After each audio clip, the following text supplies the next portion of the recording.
Ravenous with hunger, the hood of horror reared out of the mud at the bottom of a rancid pool and rose toward the surface. Flopping ashore in the darkness, it slid quickly away over the clumps of scattered swamp grass. It was impelled, as always, by a savage and enormous hunger. Although hunting in its new environment had been good, its immense appetite knew no appeasement. The more food it consumed, the more it seemed to require. As it rushed off, alert to the minute vibrations which indicated food, it became aware of various disturbing emanations. Although it was the time of darkness in this strange world, the darkness at this usual hunting period was oddly pierced by the monster's hated enemy, light. The food vibrations were stronger than the shape of slime had ever experienced.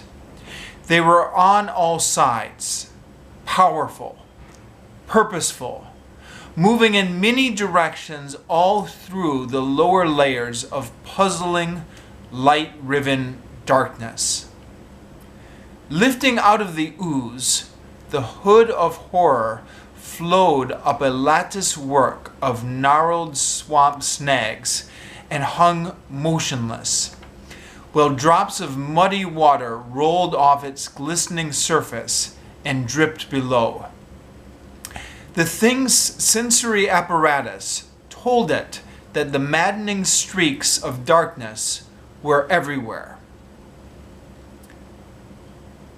That the maddening streaks of lack of darkness were everywhere.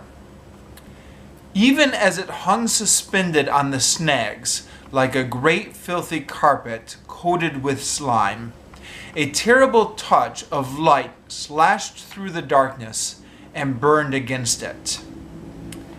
It immediately loosened its hold on the snags and fell back into the ooze with a mighty plop. Nearby, the vibrations suddenly increased in intensity. The maddening streamers of light shot through the darkness on all sides.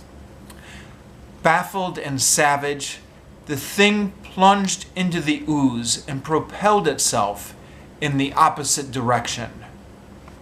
But this proved to be only a temporary respite. The vibrations redoubled in intensity. The darkness almost disappeared, riven and pierced by bolts and rivets of light. For the first time in its incalculable existence, the thing experienced something vaguely akin to fear. The light could not be snatched up and squeezed and smothered to death. It was an alien enemy against which the hood of horror had learned only one defense: flight, hiding.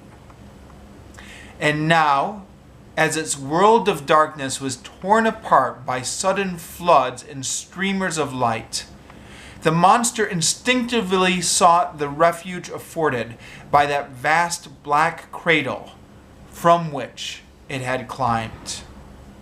Flinging itself through the swamp, it headed back for the sea.